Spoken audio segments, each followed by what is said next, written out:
Welcome back to your Feel Good Breakfast Show, Expresso here at S3. And while we often think about, our relationships with others, we usually don't think about our relationship with the earth. Yeah. And we have to stay grounded in that sort of concept. Someone who considers it very, very important every single day is Misha Teasdale, of course, co-founder and the executive director of Green Pop. Now, in 2010, let's go all the way back. It was a lovely time. Vuvuzelas were blowing, World Cup.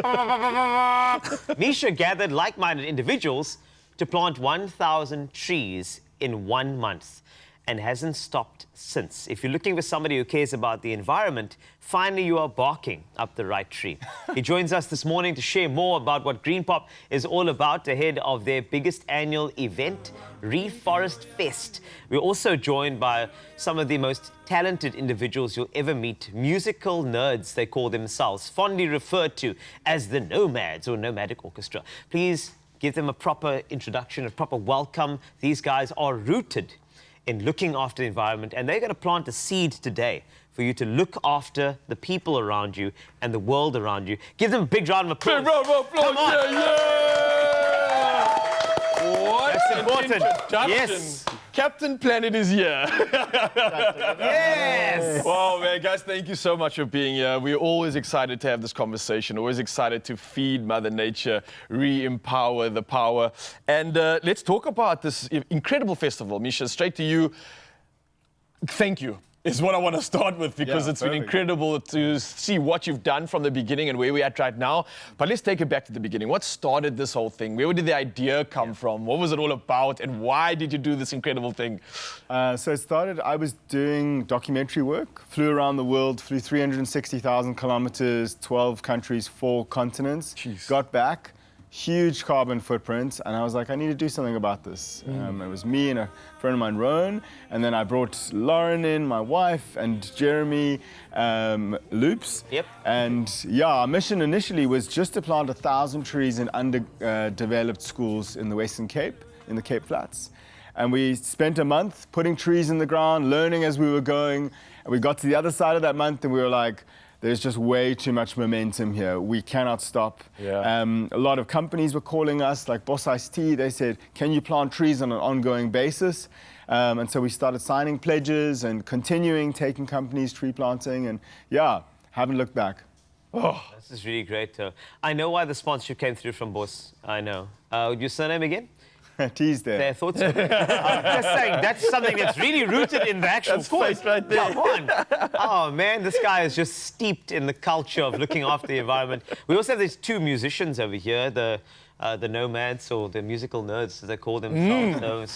Hi, Jono. Hi, Gabriel. Thank you very much. You'll be performing later, but I want to know about the connection between Reforest Fest and the Nomadic Orchestra and why this is important to you as a group. yeah.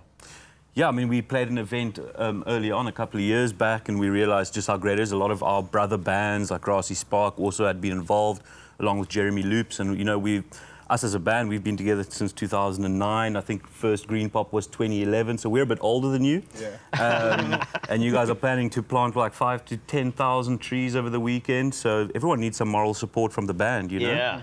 So you're giving the energy, the gears, and getting the Yes, vibes. the pats on the back, I'll definitely come try dig a hole, but we're on tour as well, so I'm not gonna. You stick to what we're good at, man. Well, listen, I want to talk about some stats here, because what are the numbers looking like? You mentioned obviously right now, like 10,000 is the goal for this weekend. Where are we sitting at since that day one, though? Do you have any recollection of that, what the impact has been so far? So we've planted in 4 different countries across Africa. We've done just over 250,000 trees. Yeah. Plapbos Forest, which is just outside of Stanford, where we're doing the festival, we've done over 150,000 trees. And this year we'll do 20,000 trees in about 2 or 3 months. Wow. With teams that we have on the ground there. During the festival itself, we'll be doing 5,000 trees. Absolutely incredible. This is proper impact we're talking about here, man. It's important impact. It's the type of impact where I think it's great because it's not only just about music and trees. There are also some other activities on the ground as well. I'd just like to tantalize the taste buds for anybody who wants to look after their environment around them and also be a part of this. Yeah. What other things can we expect at Reforest Fest? I know it's not just about digging the hole and planting the tree. There's something more to it. So what is that? So on the Friday, we're going to have a beautiful tapas-style lunch with Roshana Gray from Fulton Oh, Sea. So it's kind wow. of like a foraged lunch. On the Saturday afternoon, we've got a whole bunch of conservation wine champions through WWF, and we're going to be doing all sorts of conversations with wine farmers. We've got wood whittling, we've got crown making, we've got about 75 different workshops across the 3 days. Sunday morning, Mini Electric are going to be doing this electric collective stage. Wow. And we've got some really interesting speakers, a guy called Gif Labella. He's going to be talking about circular economy. Roshana, again, is going to be talking about Felton Sea and wild foraging of foods. We've got an Easter egg hunt for kids on the Sunday morning. The part of that process is it's like fair trade, organic chocolate. The idea is that we bring all the chocolates together and then we do a whole lesson on sharing with the kids. Oh, nice. There's an adult Easter egg hunt as well, where there's a whole bunch of cool things that the adults can get. And then we have this huge shared harvest feast. So picnic banquets, musicians, and yeah, just this amazing table filled with delicious foods. And that's obviously just outside of the music. Wow. I don't want to be outside of the music too much. No, we don't, I feel no. like, Gabriel and Jono, I think it's important for you to give us a little taste of the music. So I'm going to let you guys go now to join the rest of the Nomadic Orchestra. Yeah, thanks for the music, guys. And Beautiful. for being here for the cause. We have to sometimes just send these guys off so they can entertain us. But 29 March to 1 April, Reforest Fest. Grab your tickets at Quicket, greenpop.org for more details, reforestfest.com for more details. I think it's going to be an amazing thing. I know that you are going to be it's involved. guaranteed to be amazing, man. I mean, looking at everything that's been done, Yeah. it's not only just the fact that you get to have an incredible time on the weekend, but it sounds like you get to create impact with that time, and you don't even realize how much fun you're having while you do it. So, bro, thank you again for this. I think everybody's going to get involved. Those tickets are going to sell out fast, so make sure you get them now while it's hot and while it's available. And here's every reason to even get some more tickets for your friends and share it, because listen to this. Yeah, it's a vibe. We are Nomadic Orchestra, and this will be Madosini, a tribute to the late great performer Madosini.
Yes! Madosini! Oh, my word, they are fantastic. Nomadic Orchestra.